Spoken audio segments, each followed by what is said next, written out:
नमस्कार दोस्तों, दुनिया का ऐसा मानना है और विशेष रूप से पश्चिमी देशों का यानी अमेरिका का, ब्रिटेन का, फ्रांस का, जर्मनी का, यूरोप के ज्यादातर देशों का, इजराइल का ऐसा मानना है कि एक ऐसा देश जिसमें डेमोक्रेसी नहीं है, लोकतंत्र नहीं है, एक ऐसा देश जहां पर कोई रेस्पॉन्सिबल गवर्नमेंट नहीं है, जिम्मेदार सरकार नहीं है, चुनाव केवल नाम मात्र के होते हैं, दिखावे के लिए होते हैं, राष्ट्रपति बनाने के लिए होते हैं। एक राष्ट्रपति बना दिया जाता है चुनाव के माध्यम से ताकि वो इंटरनेशनल लेवल पर उस देश को प्रेजेंट कर पाए, लेकिन उस देश को चलाता है उस देश का सुप्रीम लीडर। उस देश का सुप्रीम लीडर एक तरीके से वहां का स्पिरिचुअल लीडर भी है, धार्मिक गुरु भी है, और उस देश की पावर उसके हाथ में। एक तरीके से मोनार्ची या राजतंत्र कह सकते हैं। एक ऐसा देश जो आतंकवादी संगठनों को फंड करता है, पूंजी प्रदान करता है। एक ऐसा देश जो आतंकवादी संगठनों को हथियार, गोला बारूद, मिसाइल, बैलिस्टिक मिसाइल देता है। इसके अलावा एक ऐसा देश जो आतंकवादी संगठनों को पीछे से मोटिवेट करता है, प्रमोट करता है, उनका डेवलपमेंट करता है, उनका पालन पोषण करता है, उनका भरण पोषण करता है। यदि एक ऐसे देश के हाथ में परमाणु शक्ति आ जाती है,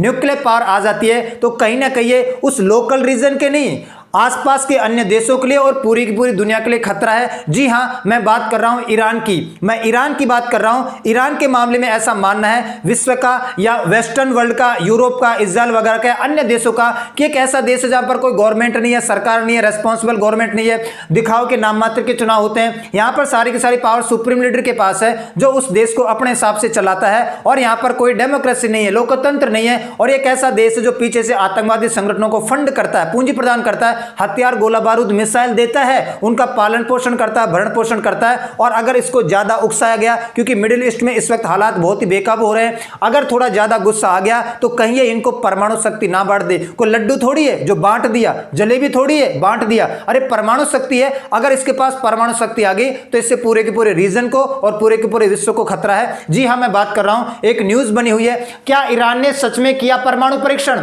या भूकंप आया है? Iran testing first nuclear bomb, strange earthquake, स्पास स्पेकुलेशन। पूरी दुनिया में और स्पेशली वेस्ट वर्ल्ड, पश्चिमी देश थर थर कांप रहे हैं कि क्या ईरान ने वाकई परमाणु परीक्षण कर लिया, ईरान ने न्यूक्लियर टेस्ट कर लिया है। अब ये बात सच है झूठ है, इस बात का हम पता लगाएंगे। परमाणु शक्ति या न्यूक्लियर पावर आप जानते हैं वर्तमान में 9 ही देशों के पास है। अगर ईरान के पास आ चुकी है तो दुनिया में 10 देश हो चुके हैं। ये जो व्यक्ति, इनका नाम क्या है? इनका नाम है supreme leader of Iran, Ayatollah Ali Khamenei इनका नाम है। यही सुप्रीम लीडर है, इन्हीं की मैं बात कर रहा था। यही इस देश को चलाने का काम करते हैं। अब आगे बढ़ने से पहले मैं आपको थोड़ा हिस्टोरिकल बैकग्राउंड बता देता हूं। देखो, ईरान के अंदर कभी परमाणु कार्यक्रम अमेरिका ने ही शुरू करवाया था 1950 के दशक में। 1950 के दशक में अमेरिका के द्वारा ही फंड करके, अमेरिका की मदद से ही शांति की स्थापना के लिए परमाणु कार्यक्रम चलाया गया था ईरान के अंदर, और इसका नाम रखा गया था एटम्स फॉर पीस प्रोग्राम, कि भाई परमाणु शक्ति बढ़ाएंगे, है ना, न्यूक्लियर पावर बढ़ाएंगे, और इसका प्रयोग हम एनर्जी में करेंगे, ऊर्जा के क्षेत्र में करेंगे, और किसी अच्छे काम में करेंगे।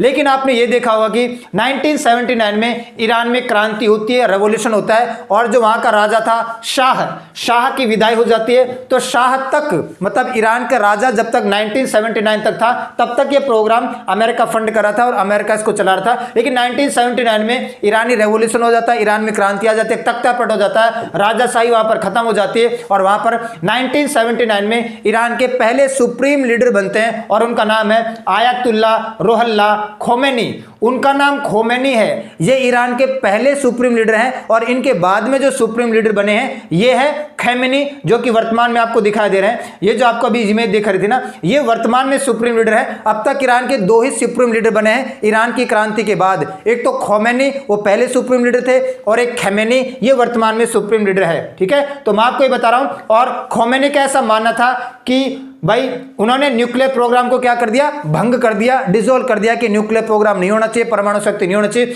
उनका ऐसा मानना था कि इस तरह के हथियार मुस्लिम नैतिकता, न्यायशास्त्र के तहत वर्जित माने जाते हैं। ये मुस्लिम कानून के खिलाफ है, शरिया कानून के खिलाफ है। परमाणु हथियारों में छोटे पैमाने पर अनुसंधान, जब ईरान इराक का युद्ध शुरू हुआ 1980s के आसपास, 1980 के आसपास जब ईरान और इराक का युद्ध शुरू हुआ, और आपको पता है 1989 में फिर इनकी डेथ भी हो जाती है, ईरान के पहले सुप्रीम लीडर के। और उसके बाद में वर्तमान में के जो सुप्रीम लीडर है अयातुल्ला अली खमेनी, ये सुप्रीम लीडर बन जाते हैं। और इन्होंने फिर 1989 से धीरे धीरे इस प्रोग्राम को बढ़ाना शुरू कर दिया था। तो बीच में रुक गया था, 1989 के बाद में धीरे धीरे इसका विस्तार किया गया और महत्वपूर्ण विस्तार किया गया। ईरान के परमाणु कार्यक्रम में कई अनुसंधान स्थल हैं, 2 यूरेनियम की खाने हैं, 1 अनुसंधान रिएक्टर है, यूरेनियम प्रसंस्करण सुविधाएं हैं और बहुत कुछ है। ये आपको मैं थोड़ा हिस्टोरिकल बैकग्राउंड बता रहा हूं।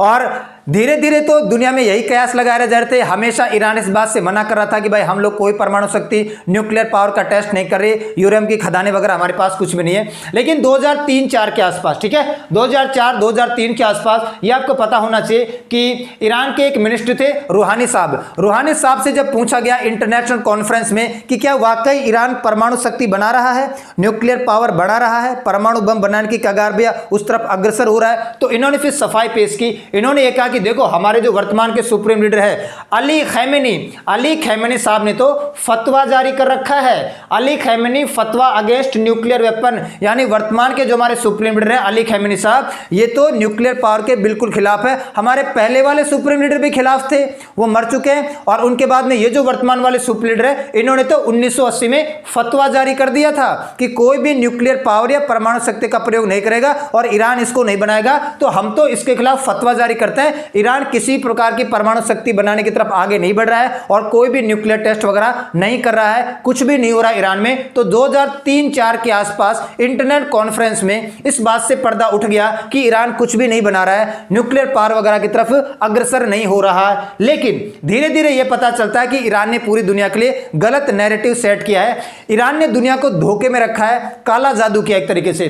The nuclear fatwa that wasn't how Iran sold the world a false narrative. पूरी दुनिया को ईरान ये बताता रहा कि हमने तो फतवा जारी कर रखा है, ये मुस्लिम कानूनों के खिलाफ है, शरिया कानून के खिलाफ है, ईरान कोई न्यूक्लियर पावर का टेस्ट नहीं कर रहा है, कोई परमाणु शक्ति नहीं बना रहा है, हम तो इसके बिल्कुल खिलाफ है। लेकिन अंदर ही अंदर ईरान परमाणु शक्ति बना रहा था, न्यूक्लियर पावर बना रहा था, परमाणु बम बनाने की तरफ अग्रसर हो रहा था। और न्यूक्लियर पावर बनाने के लिए आपको पता है यूरेनियम को अच्छी क्वालिटी का बनाना पड़ता है, यूरेनियम एनरिचमेंट पे ध्यान देना पड़ता है। तो धीरे धीरे यूरेनियम की क्वालिटी बढ़ा रहा था। तो पूरी दुनिया को धोखे में रखने का प्रयास किया है ईरान ने, ऐसा लोगों का मानना है। और पीछे से ईरान जो है वो परमाणु शक्ति बना रहा था। और आपने ये भी देखा होगा जब धीरे धीरे बात आगे बढ़ने लगी तो 2018 में मोसाद के जो एजेंट है, आपको अभी पता है कि थोड़े दिन पहले मैंने आपको एक न्यूज़ भी बताई थी कि जो ईरान की जो सीक्रेट सर्विस है उसके जो एजेंट है वो खुद मोसाद के एजेंट वहां पर डबल एजेंट बन के काम कर रहे थे। ईरानियों को ये पता ही नहीं चला कि उनकी जो सबसे बड़ी सीक्रेट सर्विस है उसके जो एजेंट है वो मोसाद के एजेंट है, डबल एजेंट के रूप में काम कर रहे हैं। तो 2018 के आसपास की बात है।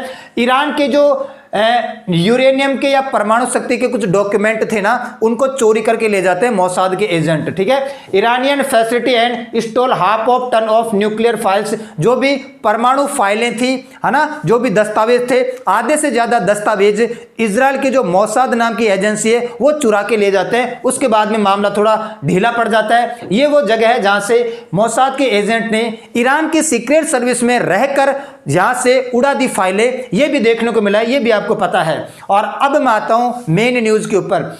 Is Iran close to a nuclear bomb and earthquake spark. अब देखो ईरान के अंदर आपको पता है 31 राज्य आते हैं या 31 वहां पर प्रोविंस बोले जाते हैं। और 31 प्रोविंस में से एक प्रोविंस है जिसका नाम है सेमनन। ये वाला जो प्रोविंस है ना, इसका नाम है सेमनन। और सेमनन का बड़ा करोगे तो सेमनन के अंदर देखो 1 2 3 4 5 6 7 8 जिले पाए जाते हैं। और इसमें से जो ये वाला जिला है अरादान वाला जिला, है ना, अरादान वाले जिला रेगिस्तान वाला इलाका, और यहाँ पर भूकंप देखने को मिला है। नॉर्मली रेगिस्तान के इलाके में भूकंप नहीं आता और ईरान के इस रीजन में ज्यादा भूकंप आते नहीं है। ये ऐसा रीजन है जहां पर कैजुअली भी, हमेशा तो क्या रेगुलर तो छोड़ ही दो, कैजुअली भी कभी कभी भी यहाँ पर भूकंप नहीं देखने को मिला है इस वाले अरादान वाले रीजन में, जो कि सेमनन प्रांत के अंदर है। लेकिन पहली बार यहाँ पर भूकंप देखने को मिला। 4.6 मैग्नीट्यूड का भूकंप देखने को मिला 5 अक्टूबर की मैं आपको बात बता रहा हूं। ये जो सेमनन नाम का प्रोविंस है, इसका जो अरादान नाम का जिला है, यहां पर एपिसेंटर देखा गया और यहां पर 4.6 मैग्नीट्यूड का भूकंप देखा गया। एक ऐसा रीजन जहां पर इससे पहले कभी भूकंप नहीं आया, अर्थक्वेक नहीं आया, और लगभग 10 किलोमीटर डेप्थ में, 10 किलोमीटर की गहराई में भूकंप देखने को मिला 10:45 के आसपास। और इसके बाद में जो भी दुनिया भर के जियोलॉजिस्ट हैं, जो भी दुनिया भर के जो इकोनॉमिस्ट है, जो भी दुनिया भर के बड़े बड़े जो भी सोचने वाले हैं, उन लोगों ने फिर यह कहना शुरू कर दिया कि क्या ईरान ने बम परमाणु परीक्षण कर लिया है। क्योंकि होता ऐसा ही है, जब भी कोई बड़ा परमाणु परीक्षण होता है, एक बड़ा टेस्ट होता है, तो धरती कांपती है, धरती हिलती है। तो क्या ईरान ने परमाणु परीक्षण कर लिया? क्या इस बात से साबित होता है कि क्या वाकई ईरान ने परमाणु परीक्षण कर लिया? वैसे ईरान ने अभी तक इस बात की पुष्टि तो नहीं की है कि उसने परमाणु परीक्षण कर लिया है, लेकिन दुनिया को तो ऐसा लग रहा है कि एक ऐसा रीजन जिसमें कभी भूकंप नहीं आया, अर्थक्वेक नहीं आया, कभी वहां पर कोई एक्टिविटी देखने को नहीं मिली, उस रीजन में अचानक 4.6 मैग्नीट्यूड का भूकंप तब आ जाता है जब मिडिल ईस्ट में चरम सीमा पर क्राइसिस चल रहा है, बड़े पैमाने पर संकट चल रहा है, हर कोई देश एक दूसरे का दुश्मन बना बैठा है। उधर इजराइल है और इधर ईरान है, इन दोनों बड़े देशों में कभी भी जंग छिड़ सकती है। उसी दौरान क्यों यहां पर 4.6 मैग्नीट्यूड का भूकंप आया? और इसका मैं एक अच्छा सा रीजन पेश करता हूं कि सर आप ये कैसे कह सकते हैं कि भूकंप का मतलब ये क्या है। मैं ये नहीं कह रहा कि ये परमाणु परीक्षण हो गया, कि उन्होंने न्यूक्लियर पावर का टेस्ट कर ही लिया, मैं ये नहीं कह रहा हूं। मैं केवल ये बताना चाह रहा हूं कि मे और मे नोट भी हो भी सकता है कि परमाणु परीक्षण कर लिया हो, और हो सकता है कि एक भूकंप ही हो, है ना। तो भूकंप भी हो सकता है, परमाणु परीक्षण भी हो सकता है। परमाणु परीक्षण क्यों हो सकता है, मैं आपको थोड़ा बता देता हूं। आपको पता है नॉर्थ कोरिया के बारे में, और नॉर्थ कोरिया ने 2006 में पहला परीक्षण किया, 2009 में दूसरा परीक्षण किया, लेकिन किसी को बताया नहीं। 2006 में परीक्षण किया, 2009 में परीक्षण किया, छोटा सा परीक्षण किया, लेकिन किसी को बताया नहीं। लेकिन 2013 में नॉर्थ कोरिया के अंदर एक घटना होती है। नॉर्थ कोरिया के अंदर एक मैग्नीट्यूड का भूकंप आता है, 4.9 मैग्नीट्यूड का भूकंप आता है। फरवरी के महीने में 4.9 तीव्रता का भूकंप आता है, और लोगों ने यही सोचा कि हो सकता है भूकंप आया हो, अर्थक्वेक आया हो। लेकिन जब आसपास के देशों ने, चाइना ने, जापान ने, साउथ कोरिया ने, इन देशों के जो जियोलॉजिस्ट है, इन्वेस्टिगेटर है, इन्होंने जब जांच पड़ताल की, इन्होंने देखा कि यार केवल और केवल उत्तरी कोरिया में ही भूकंप आया है, केवल नॉर्थ कोरिया में ही भूकंप आया है, और भूकंप की तीव्रता, इंटेंसिटी आसपास के किसी रीजन में देखने को नहीं मिली। ना ही कोई चट्टानों ने आपस में टकराव देखने को मिला है, ना ही कोई और एक्टिविटी हुई है। केवल और केवल इसी पर्टिकुलर रीजन में 4.9 मैग्नीट्यूड का भूकंप कैसे आया? और थोड़े दिन बाद, 4-5 दिन बाद, तो 12 फरवरी को खुद नॉर्थ कोरिया ने बोल दिया कि हाँ भाई, हमने परमाणु परीक्षण किया था, न्यूक्लियर टेस्ट किया था, इस वजह से भूकंप देखने को मिला है। तो 2013 में जग जाहिर हो गया कि भाई नॉर्थ कोरिया भी एक परमाणु शक्ति संपन्न वाला देश बन चुका है, एक परमाणु शक्ति वाला बड़ा देश बन चुका है। अब इस बात से आप ये कयास लगा सकते हैं कि भाई 2013 में पूरी दुनिया को पता चल गया, तो यहां पर भी तो भूकंप ही आया था, यहां पर भी तो एक अर्थक्वेक ही आया था। क्योंकि देश बाद में बताता है, पहले जब वो पूरा का पूरा सेटिस्फाइड हो जाता है, उसको पूरा का पूरा विश्वास हो जाता है कि हाँ भाई हमने बड़ा परमाणु परीक्षण कर लिया, सक्सेसफुल हो गया है, अब पूरी दुनिया को बताना उचित रहेगा। हो सकता है ईरान ने परमाणु परीक्षण कर लिया हो, लेकिन उतना हाई लेवल का नहीं हो, या अभी ईरान को पूरा विश्वास नहीं हो, कॉन्फिडेंस नहीं हो, इसलिए वो नहीं बता पा रहा हो सकता है साल 2 साल में पूरी दुनिया को बता दे कि हाँ भाई वो भूकंप नहीं था, परमाणु परीक्षण किया था मैंने, अब जो भी करना कर लो, मेरे पास परमाणु शक्ति है, अब मेरे ऊपर अटैक करने से पहले इजराइल 100 बार सोचेगा।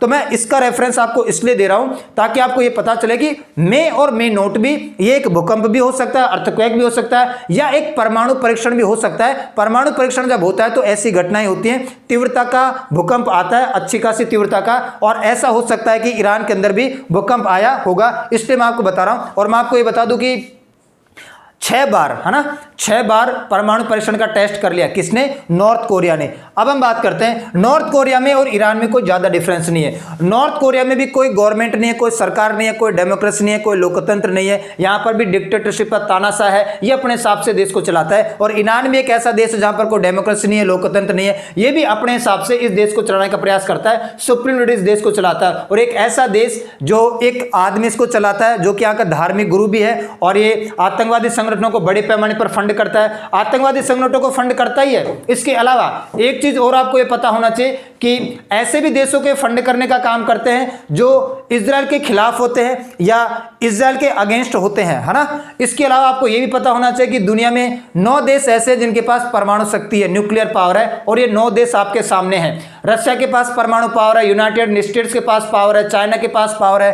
फ्रांस के पास पावर है, यूनाइटेड किंगडम के पास पावर है, पाकिस्तान, भारत, इजराइल और नॉर्थ कोरिया। मैं आपको ये बता दूं कि आप सभी को पता है कि पहले से इन 5 देशों के पास तो पावर थी। वीटो पावर वाले देश है जिनके पास सिक्योरिटी काउंसिल में वीटो पावर है, ये 5 वीटो पावर वाले देश थे। छठे देश हम बने थे जिसके पास परमाणु शक्ति है 1998 में। 7वां देश बना था पाकिस्तान जिसके पास परमाणु शक्ति है। इजराइल बना 2010 के आसपास, इसके पास परमाणु शक्ति है। नॉर्थ कोरिया बना, और अब अगर ईरान भी बन गया है तो ईरान 10वां देश हो जाएगा दुनिया में जिसके पास परमाणु शक्ति है। तो आज के लिए इतना ही करते हैं, मिलते हैं नेक्स्ट क्लास में, तब तक के लिए सभी को धन्यवाद।